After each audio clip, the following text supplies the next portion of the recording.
नमस्कार दोस्तों। अब एक तरफ है कि पाकिस्तान के अंदर 300 रुपये ऊपर पेट्रोल डीजल चला जा चुका है, लेकिन दूसरी तरफ अगर आप देखो, क्योंकि बहुत ही अलग लेवल पर टैक्सेस लगाए जाते हैं, जब एक किसी कंट्री की सिचुएशन और ख़राब होना शुरू होती है तो गवर्नमेंट क्या करती है, रेवेन्यू जनरेट करने की ट्राई करती है। और रेवेन्यू जनरेशन कैसे होता है? गवर्नमेंट तो अलग से कुछ करती नहीं है, तो गवर्नमेंट जो भी बिजनेस इंडिया मतलब पाकिस्तान में चल रहा है या फिर किसी भी और कंट्री में भी चल रहा है, तो उसमें वो क्या करेगी कि जो भी करंट बिजनेस चल रहे हैं उन पर टैक्स बढ़ाएगी। अब पाकिस्तान के अंदर भी ऐसा हुआ कि भाई जो लीगली पेट्रोल डीजल मिल रहा है तो इसीलिए वहाँ पर टैक्सेस लगाए गए और 300 रुपये के ऊपर चला गया पेट्रोल डीजल। लेकिन जो पेट्रोल ईरान से स्मगल होकर आता था, और यहाँ पर कहा जा रहा है कि कई सारे पेट्रोल पंप्स ऐसे थे 1000 के ऊपर जहाँ पर यही पेट्रोल मतलब कि लोगों को दिया जाता था। अब ऑब्वियसली यहाँ पर तो कोई टैक्स देने की बात आएगी नहीं, तो जो जो ये पेट्रोल पंप को ओन करता होगा वो करोड़ों रुपये रोज़ाना छापता होगा। रोज़ाना इन द सेंस अच्छी खासी अमाउंट रोज़ाना वो छापता होगा। और यहाँ पर यही बात की जा रही है कि जब जब छापा मारा जा रहा है, इतने बड़े लेवल पर करप्शन या फिर कहे कि ब्लैक मनी पकड़ा जा रहा है, यही बात हो रही है। इसी के साथ ही वीडियो शुरू करता है। बड़े बड़े शहरों पे डॉलरों के लिए छापा मारा जाता है, वहां से अरबों अरबों रुपए निकलते हैं। मशीनों के जरिए हफ्ता हफ्ता लगता है उन नोटों को गिनने के लिए। ट्रकों पे वो करेंसियां लेके जानी पड़ती है। अगर आप बड़े शहरों में बात करें, जिस तरह जिसको टोयोटा V8 कहा जाता है, लैंड क्रूजर, तो वो मक्खियों की तरह उड़ रही है। आप you are not a poor country at all. 1000 petrol पंपों के ऊपर ईरानी स्मगल शुदा तेल बिक रहा था। 1000 पेट्रोल पंप बहुत ज्यादा नंबर होते हैं। फिर जब पिछले मिफ्ता इस्माइल साहब कहते थे कि जब मैं स्मगलिंग के खिलाफ जाने लगता था तो मुझे एस्टेब्लिशमेंट के लोग ये कहते थे कि करप्शन पे हाथ ना डालो, बेरोजगारी बढ़ जाएगी। और मैं आपको मैं ये बता रहा हूं कि जिस तरीके से आपकी रूलिंग एलीट प्रॉपर्टियां खरीद रही है बाहर, इसमें नजर आ रहा है कि आप गरीब मुल्क नहीं है, आपके पास बहुत पैसा है, लेकिन आप करप्ट हैं। You are corrupt to your core. Corrupt to your core कहते हैं ना कि आपके बोन मैरो में करप्शन घुस चुकी है। ये हालात है। और इन सर्कमस्टांसेस में आपका civilian setup is completely fail.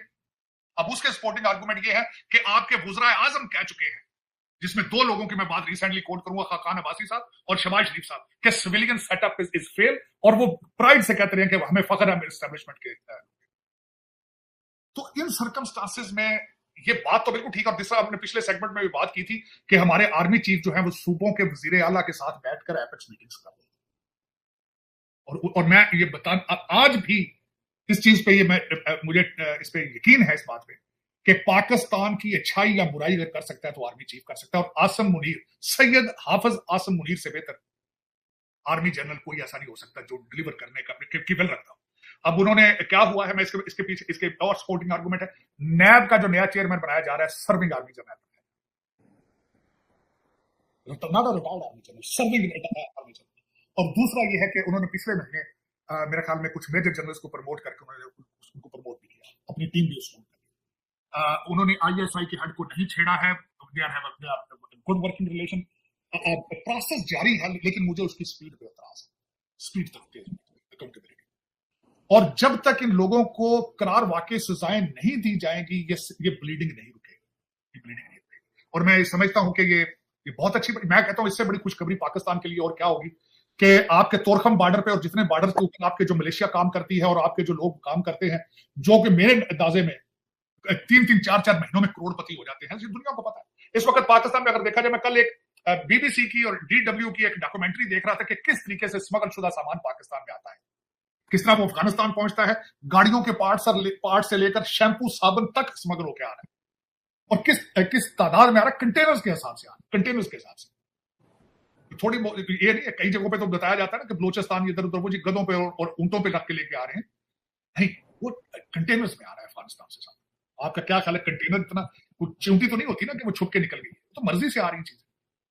तो मैं वो बताना ये चाह रहा था कि आपको देखिए, मैं जो मेरी ख्वाहिश है, मैं समझता हूं कि ट्रेड किया जाए, बजाय स्मगलिंग के ट्रेड किया जाए, जनरल मैसेज को उसका फायदा हो।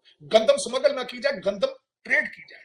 चीनी स्मगल ना की जाए अफगानिस्तान, चीनी बेची जाए, गवर्नमेंट को टैक्स दिया जाए और ऑन बुक्स की जाए। हम आपका चीनी माफिया जो कि सारा नेशनल असेंबली में बैठा है और रिश्तेदार हैं ब्यूरोक्रेसी के, वो जो बार बार आपसे सब्सिडी भी लेते हैं और चीनी स्मगल भी करते हैं।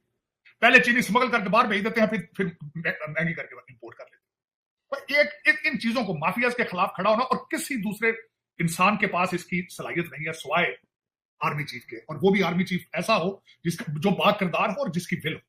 और मैं इस चीज पर मुझे सख्त यकीन है कि अगर Syed Asim Munir is not able to deliver it, then मेरे ख्याल में मुश्किल है कि आने वाले सालों में ये किसी तरीके से कोई भी पाकिस्तानी, मैं ये ब्रिटिश रूलिंग एलीट की बात नहीं कर रहा हूँ, मैं पाकिस्तानी सिटीजन की बात कर रहा हूँ, फिर बड़े अरसे बाद कोई ऐसा इंसान पैदा होगा जो इस सही रखता हो पाकिस्तान को, ठीक है, जैसे कि और मैं समझता हूँ ये बहुत खुशखबरी, बड़ी अच्छी बात है।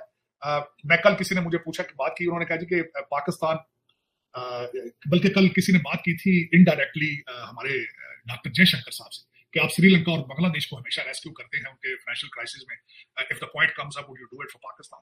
तो मुझसे किसी ने उसी से रिलेटेड क्वेश्चन किया था, तो मैंने उसके जवाब में कहा था कि आप भारत से इमदाद की बात करते हैं, मैं तो ये चाहता हूं आईएमएफ भी आपको पैसे ना दे, क्योंकि वो पैसे तो पाकिस्तान पहुंचते ही नहीं है, वो तो सिर्फ आपके रूलिंग एलीट का जेब खर्चा है सारा, लंदन और टोरंटो का।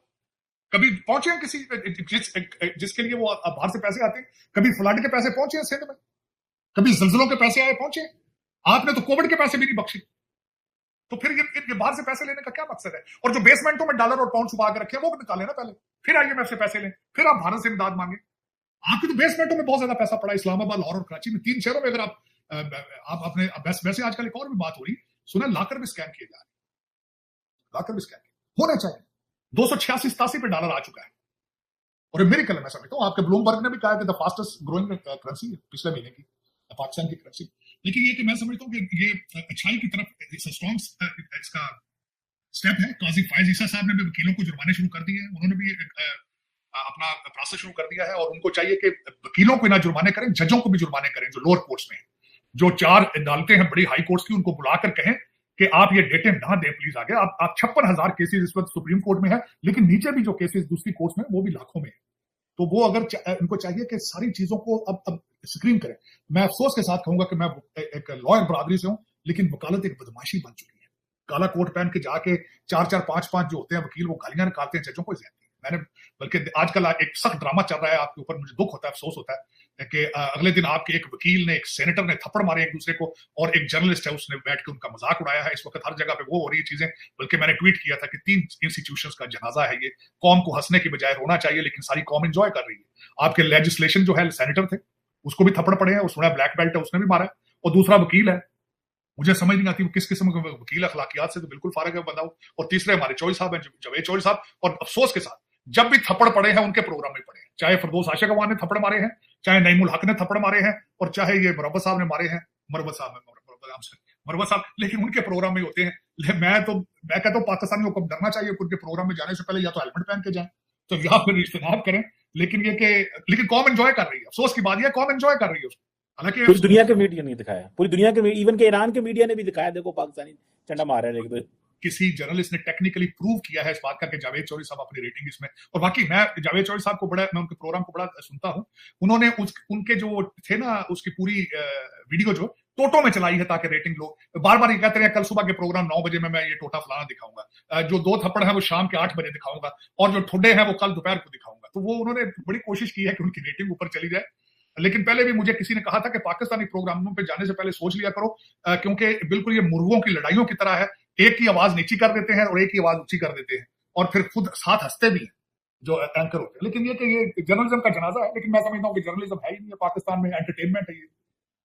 जो होता इसमें एनालिसिस कोई नहीं होता, मफरूजे होते हैं, एक दूसरे पे इल्जामात होते हैं, और लोगों को बुलाया जाता है एक दूसरे की तस्दीक करने के लिए। डॉक्टर साहब, एक मैं इंपॉर्टेंट बात इस हवाले से भी करना चाहता हूँ, डॉक्टर जयशंकर का काइंडली थोड़ा बताइएगा। डॉक्टर जयशंकर अमेरिका में थे, और अमेरिका के अंदर, अमेरिकी कांग्रेस के अंदर एक जो है वो मूव आई, उन्होंने ये किया कि उन्होंने कहा जी कि एक वोट आया बेसिकली, और जिसमें ये कहा गया कि जो पाकिस्तान की जो डिफेंस असिस्टेंस है उसको बंद की जाए, जिसमें तार साहब हैरानगी के साथ जो वो मूव तो रिजेक्ट हो गई, लेकिन 298 लॉ मेकर्स जो है उन्होंने वोट मूव के खिलाफ वोट दिया, 132 लेजिस्लेचर्स ने मूव के हक में वोट दिया।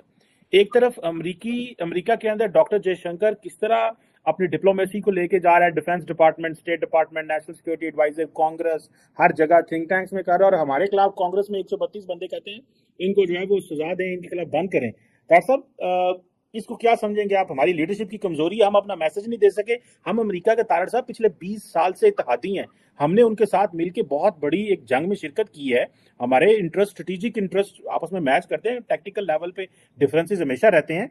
ये क्या है, हम इतनी, हमारी इतनी वीक डिप्लोमेसी क्यों है कि कांग्रेस में ये बिल भी आ जाए मैं समझता हूँ ये बिल इटसेल्फ या move vote itself is an insult. What do you make of that sir? आप तो समझते हैं कांग्रेस को। यहाँ पे बताना चाहता हूँ कि जो टाइटल, मैं मिसाल देना चाहता हूँ आपके रिलेशनशिप की अमेरिका के साथ। सऊदी अरेबिया जो है वो डिफेंस ट्रीटी चाहता है अमेरिका के साथ, और उसको ऑफर उन्होंने क्या किया है सऊदी अरेबिया को अमेरिका ने? उन्होंने कहा नॉन नेटो एलाइड टाइटल देंगे हम आपको, जो कि मुझे लग रहा है कि सऊदी अरेबिया उसको डिक्लाइन करेगा। लेकिन आपको बताना चाहूंगा कि दुनिया में सिर्फ 3 या 4 मुल्क हैं जो नॉन नेटो एलाइड है पाकिस्तान का स्टेटस में, जिसको आप जिसकी ना कदर करते हैं ना आपको, क्योंकि आप किसी चीज में भी सीरियस नहीं है, किसी चीज में। मैं ये नहीं कहता कि आप फॉरेन पॉलिसी में, आप किसी चीज में भी नहीं सीरियस। आपकी कोई चीज, रेलवे, एयरलाइन, जुडिशरी, कोई भी चीज, किसी चीज में आप सीरियस नहीं। आप करप्शन में इस तरह अंगेज है कि आपको पता ही नहीं आसपास क्या पक रहा है, ये बिल्कुल नहीं पता टोटली। अब ये मैं आजकल डोनाल्ड ट्रंप साहब मुसलसल कंपेन कर रहे हैं, हर जलसे में वो नाम ले रहे हैं, किस चीज का ले रहे हैं कि मैं आते ही यूक्रेन की जंग 24 घंटे में बंद करा दूंगा, और मैं आपको दोबारा अफगानिस्तान की तरह शर्मिंदा नहीं होने दूंगा। बार बार कह रहे हैं, बार बार इस कौम को याद कराते हैं कि जो शर्मिंदगी आपके अफगानिस्तान में हुई उसको दोबारा हम रिपीट नहीं होने देंगे। बल्कि यहाँ पे ये बताना चाहूंगा, आपने जो 100 जितने कांग्रेसमैन की बात कर रहे हैं, आगे रिपब्लिकन अगर आए आपको मजीद, आप you will go through some scrutiny कि अफगानिस्तान से हम जब बेआब रूह के निकले थे, you have contributed to it, you are moving in the future. लेकिन इस वक्त अगर देखा जाए तो थोड़ी सी मैं डिप्लोमेटिक चेंज बता देता हूं, जो अब आपके अमेरिकन एम्बेसडर साहब हैं वॉशिंगटन डीसी के अंदर, ये बातें चल रही हैं कि आपके चाइना के साथ relationship they are getting colder, और ताइवान के हवाले से American they are getting active again in that region, और उसी वजह से आपके जो अमेरिकन एम्बेसडर हैं he is getting active in Pakistan as well in the meetings, और उन सर्कमस्टांसेस में आप शुक्र करें ये चीजें बच गई हैं आपकी अभी तक इस तरह की कोई, लेकिन आगे फ्यूचर में मजीद स्ट्रांग हो सकती है। तो ये आपका दर हकीकत आपने सुना है कि आर्मी चीफ साहब is planning to come to US as well, ये भी एक बात चल रही है। लेकिन ये सारी चीजें अंतिया इसी चीज की है कि आपके relationship with China they are not strong in the way